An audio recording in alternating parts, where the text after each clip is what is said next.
Irregular ভার্বের লিস্টের পরে যেগুলো শিখা ফরজ সেগুলো হচ্ছে আপনার সেন্টেন্স মেকিং, মানে 4 টাইপস অফ সেন্টেন্স মেকিং আগে শিখে নেবেন। যেমন ফার্স্টে এম ইজ আর দিয়ে শিখবো, এম ইজ আর এগুলো দিয়ে শিখবো।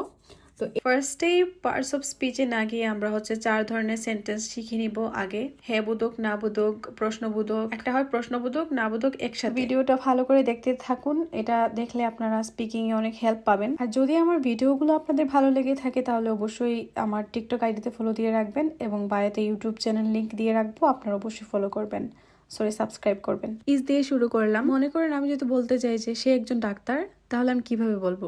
যেমন শি ইজ এ ডক্টর, কিন্তু বিষয়টা এখানে না। শি ইজ এ ডক্টর যে কেউ বলতে পারবে, শি ইজ এই, শি ইজ সেই, যে কেউ বলতে পারবে, কিন্তু এটাকে কিভাবে প্রশ্ন বানিয়ে বলতে হবে বা নেগেটিভ করে বলতে হবে বা প্রশ্ন এবং না একসাথে মিক্স করে কিভাবে বলতে হবে, এটাই অনেকে পারে না।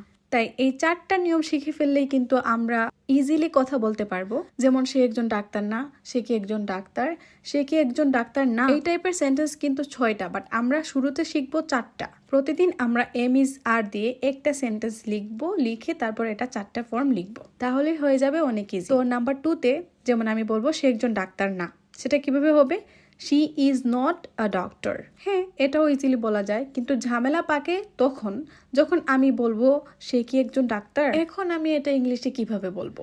একদম ইজি। এখন যেটা করতে হবে সেটা হচ্ছে যে অক্সিলারি ভার্বটা আছে মানে ইজ, সেটা আমি সাবজেক্টের সামনে নিয়ে আসবো। এটাকে বলে ইন্টারোগেটিভ সেন্টেন্স। আমি এটার নাম জানবো না, আমাকে জানতে হবে না যে এই সেন্টেন্সের নাম কি। আমি শুধু জানি যে আমি এটা দিয়ে কিভাবে প্রশ্নবোধক সেন্টেন্স বানাবো সেটা শিখছি। এই যে আমি ইজ শি আ ডক্টর লিখে ফেললাম, মানে সে কি একজন ডাক্তার। তারপরে যেটা বাকি থাকে সেটা হচ্ছে সে কি একজন ডাক্তার না।